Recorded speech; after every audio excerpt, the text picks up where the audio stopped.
Sementara pikirannya kacau, Jenny memutuskan untuk meninggalkan ruangan. Begitu membuka pintu, kepalanya membentur dada Julian yang kokoh.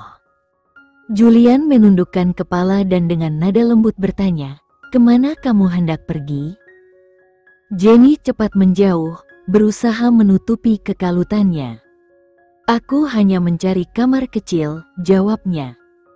Julian mengangkat alis dan dengan nada sinis berkata, "Sepertinya selain otak kecil, kamu juga punya masalah dengan penglihatanmu. Kamar kecil ada di sebelah sini." Dia menunjuk dengan sopan ke arah pintu kamar kecil yang dekat. Jenny tertawa terbahak-bahak. "Oh, betapa bodohnya aku. Bahkan benda sebesar itu pun tidak aku lihat. Baiklah, sampai jumpa."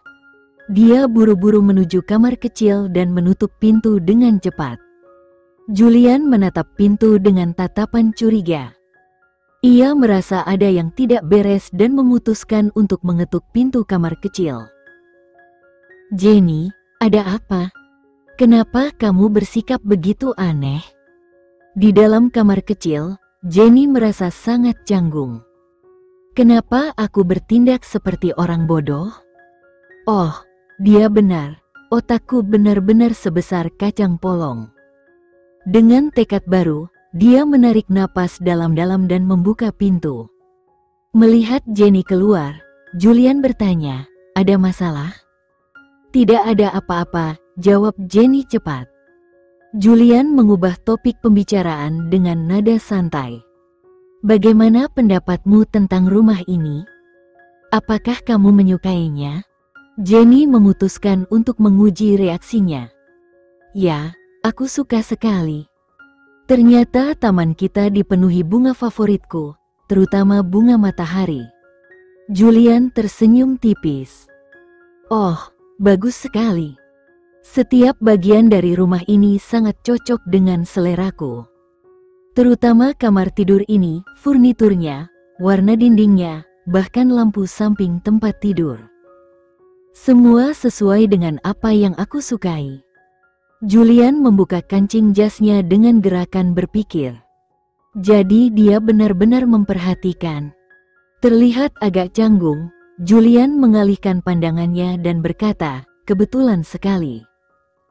Jenny memperhatikan ekspresi Julian yang aneh dan tidak bisa menahan diri untuk bertanya, "Julian, bolehkah aku bertanya sesuatu?" Julian berhenti sejenak dan mengangguk. Jenny menggigit bibirnya dan bertanya dengan hati-hati, "Apakah kamu seorang pembunuh psikopat atau pemerkosa?" Julian tersenyum lebar dan mendekatkan bibirnya ke telinga Jenny. "Aku bukan pembunuh psikopat atau pemerkosa, tetapi aku bisa menjadi salah satunya jika kamu menginginkannya." Nafas hangatnya membuat Jenny merinding, dan ketika Julian menjilat daun telinganya, seluruh tubuh Jenny terasa memanas. Melihat reaksi Jenny, Julian berbalik dan melangkah menuju kamar mandi. Jenny membuka matanya dan menyadari bahwa Julian sedang menggoda.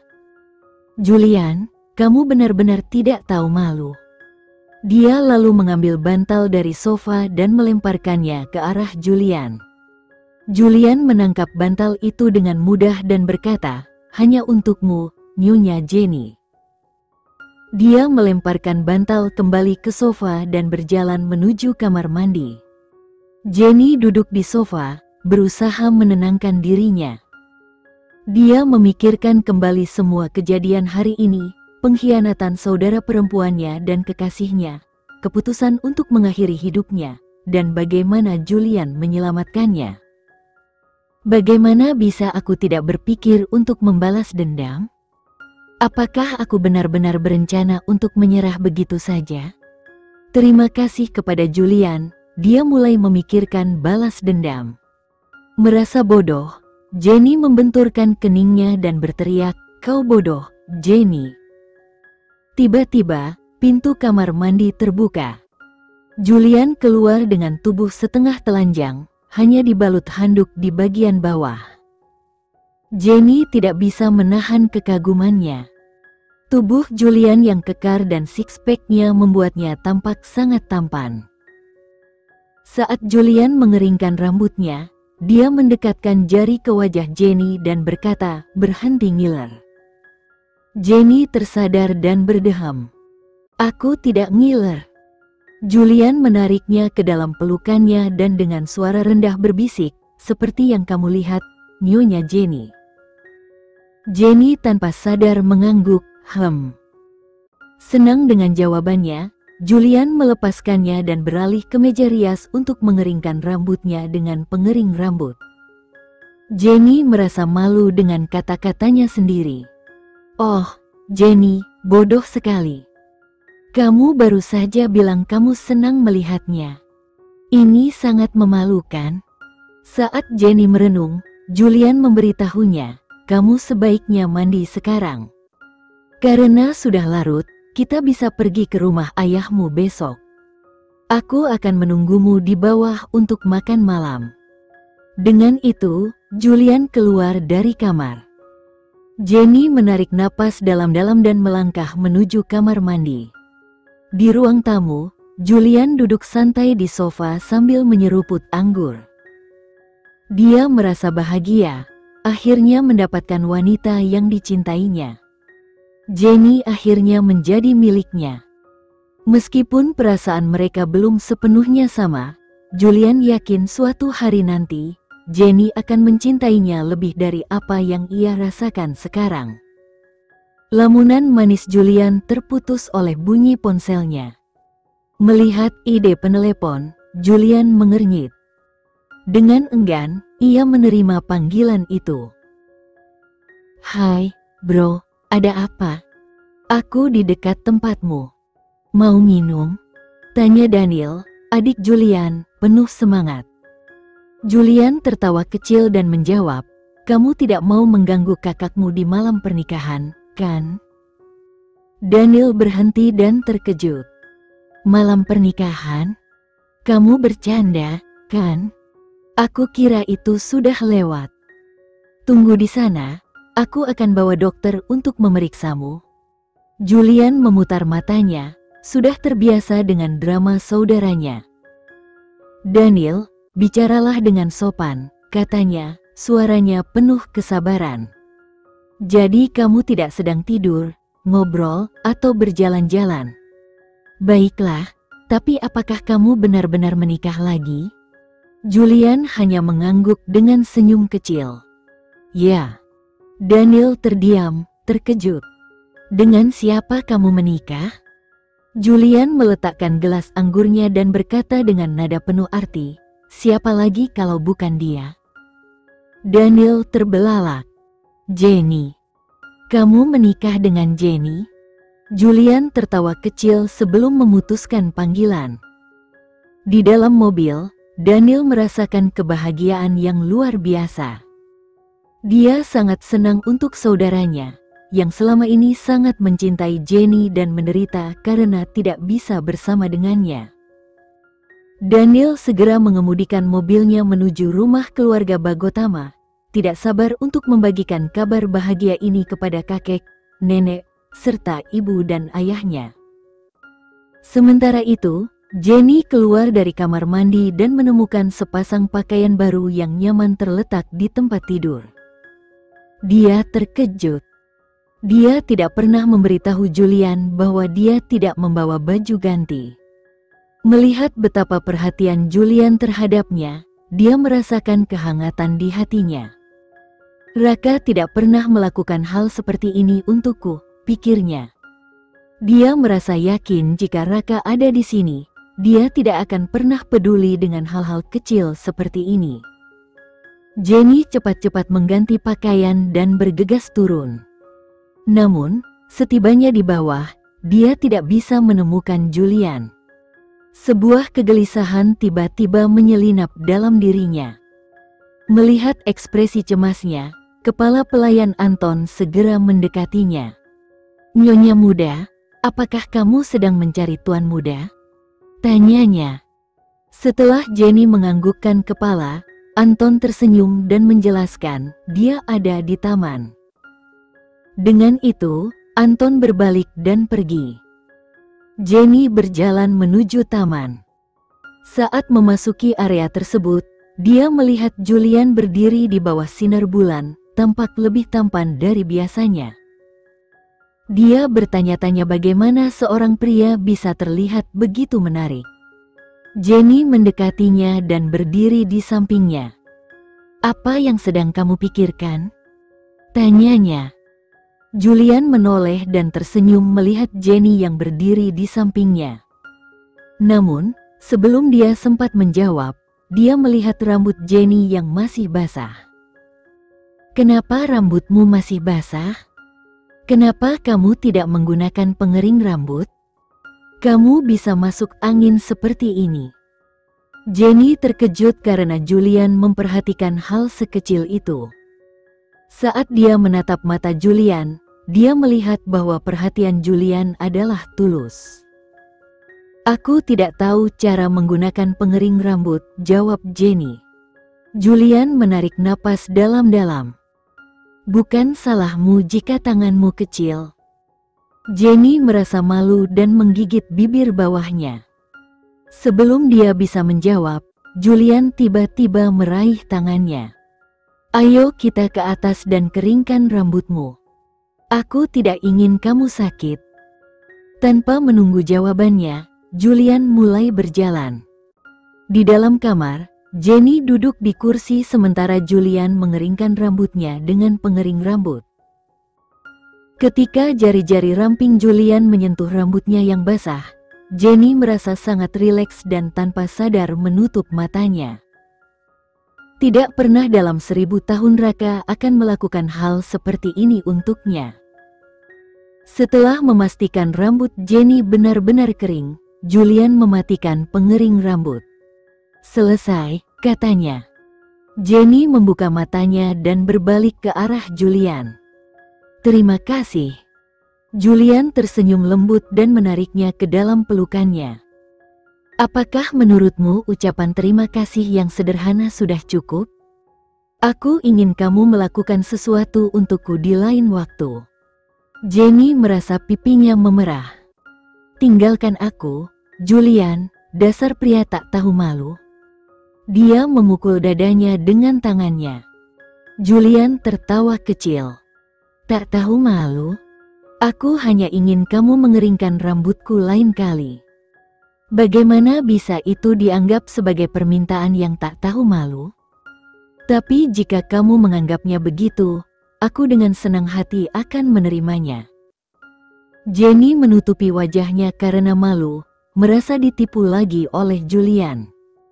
Julian suka menggodanya karena setiap kali dia melakukannya, Jenny terlihat sangat manis. Tiba-tiba ada ketukan di pintu. Seorang pelayan masuk dan membungkuk. "Tuan muda, makan malam sudah siap." Julian menganggukkan kepalanya dan meraih tangan Jenny, membawanya ke ruang makan. Julian menarik kursi untuk Jenny. "Silakan duduk." Terpesona oleh sikap baiknya, Jenny duduk di kursi dengan diam-diam. Julian duduk di sampingnya dan meminta pelayan untuk menyajikan makan malam. Ketika para pelayan menempatkan piring di meja, Julian mulai menaruh makanan di piring Jenny dan berkata, "Kamu harus makan lebih banyak, kamu sangat kurus." Aku tidak ingin orang mengatakan bahwa Julian tidak memberi makan istrinya dengan baik. Jenny memutar matanya.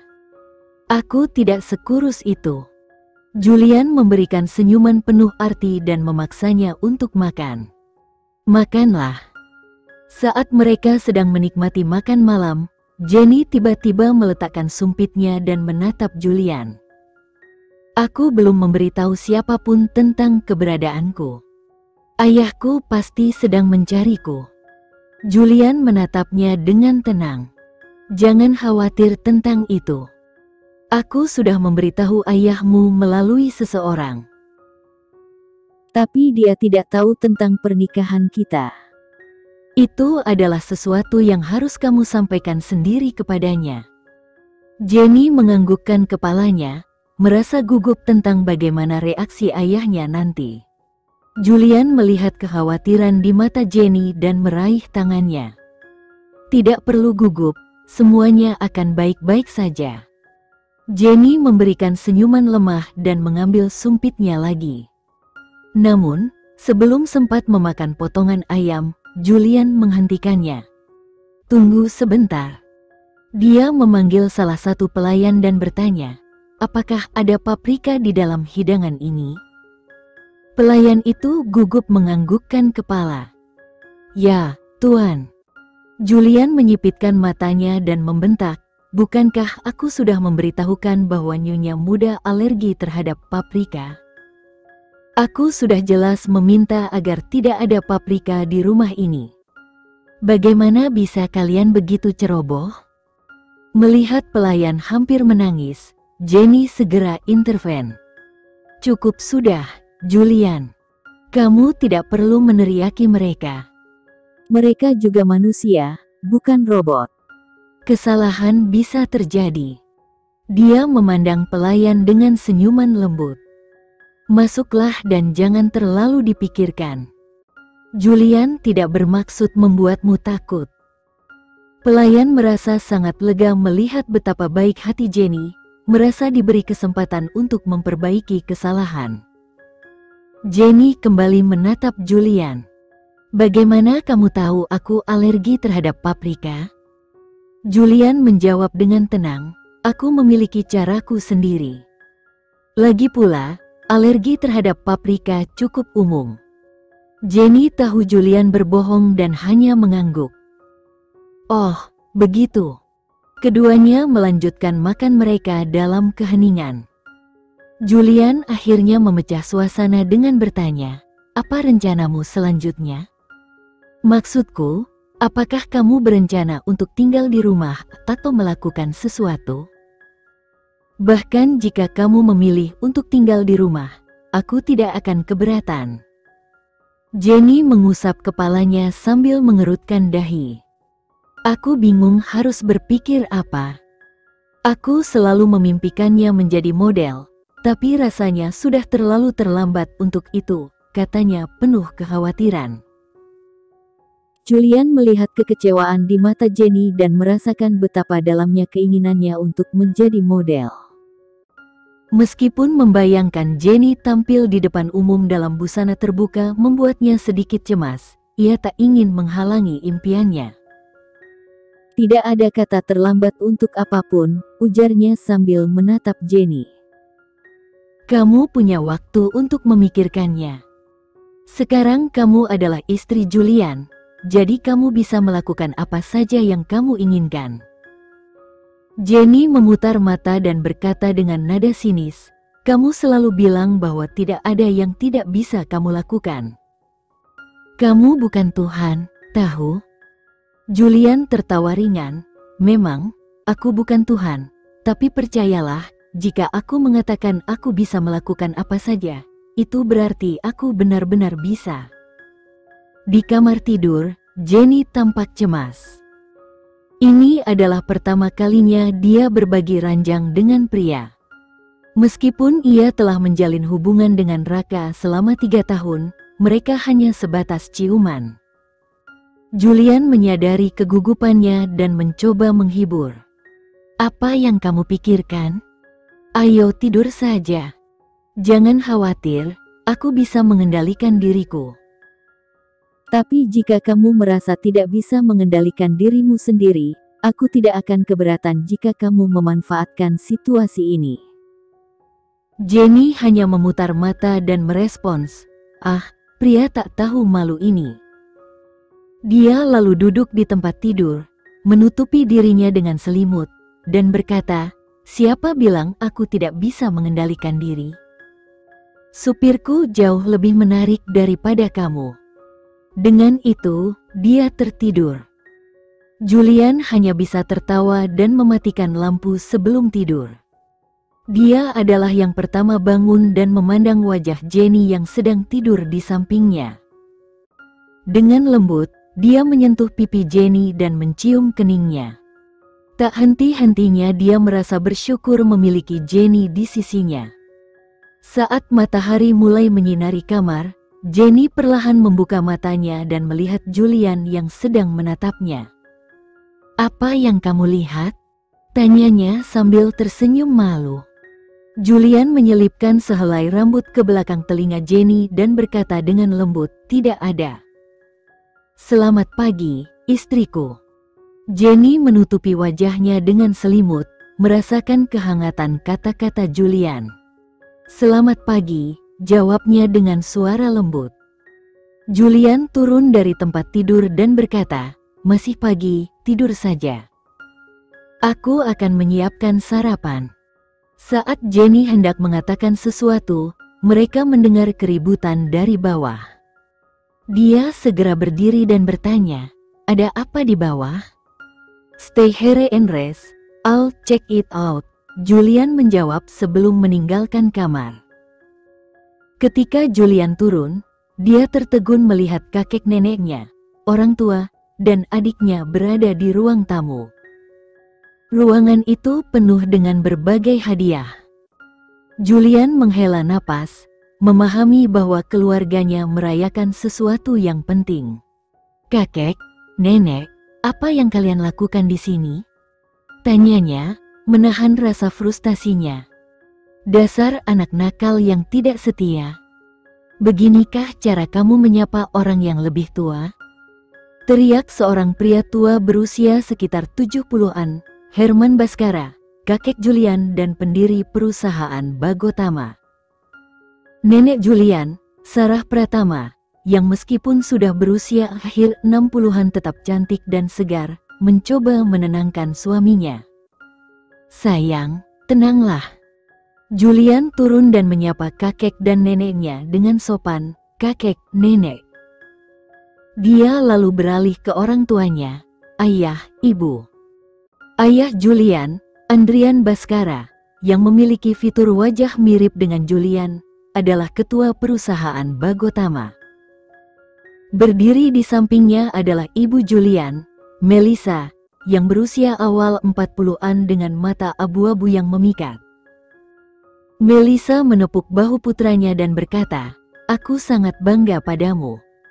Kamu telah membuktikan bahwa kamu adalah anakku."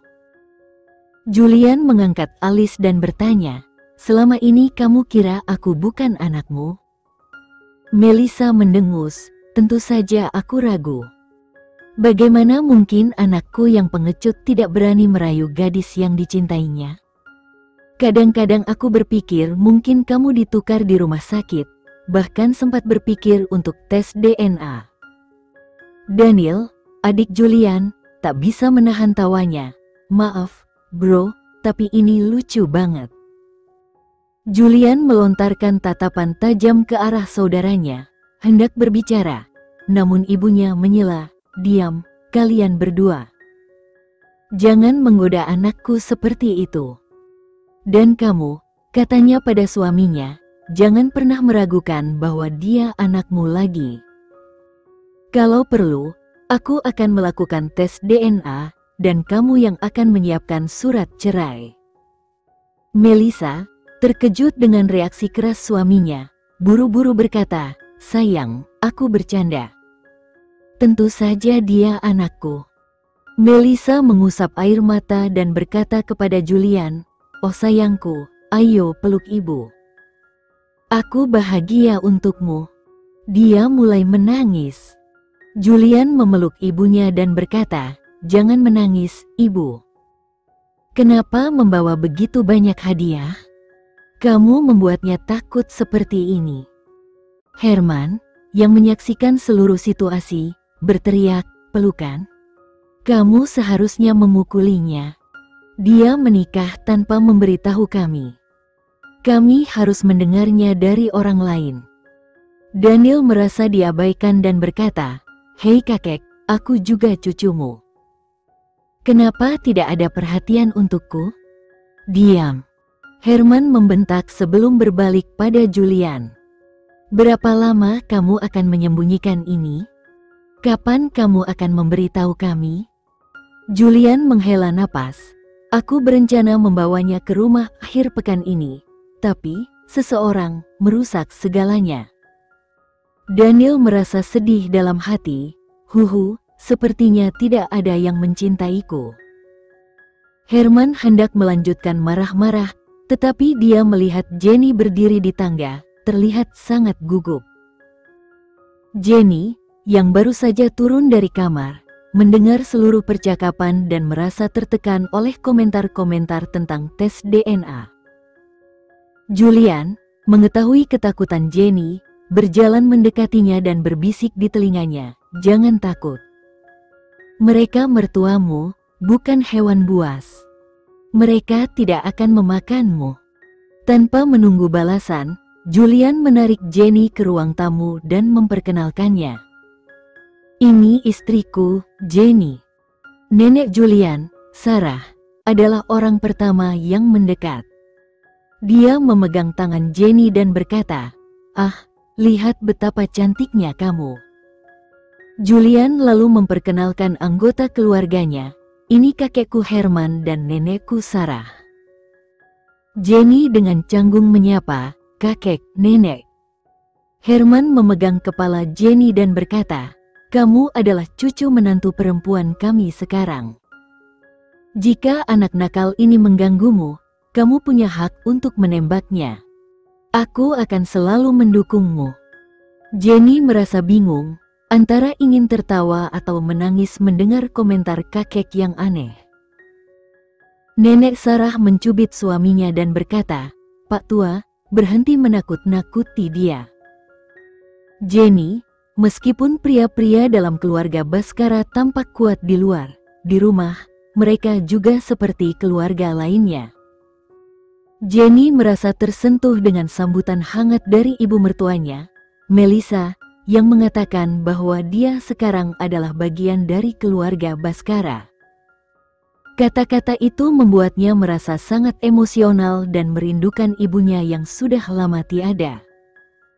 Ketika Melissa memeluknya, Jenny tak bisa menahan air mata dan menangis dalam pelukan ibu mertuanya.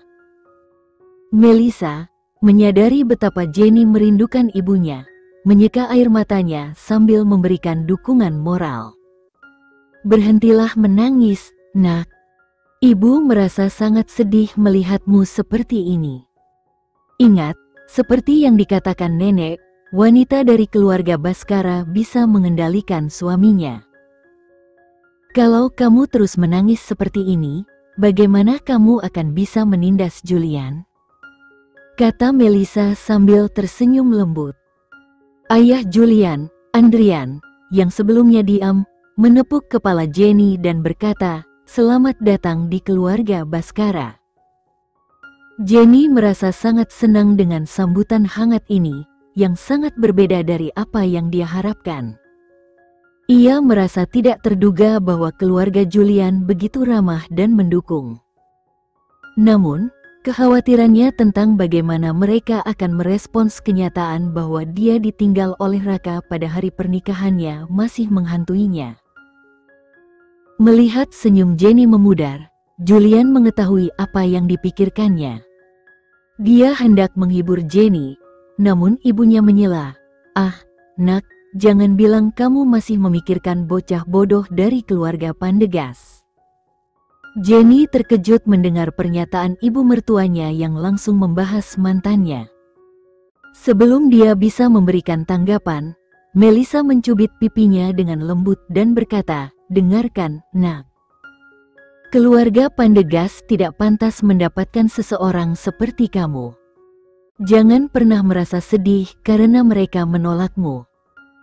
Kamu adalah permata yang mereka gagal kenali, dan aku bisa dengan bangga mengatakan bahwa putraku tidak akan pernah menemukan seseorang yang lebih baik darimu.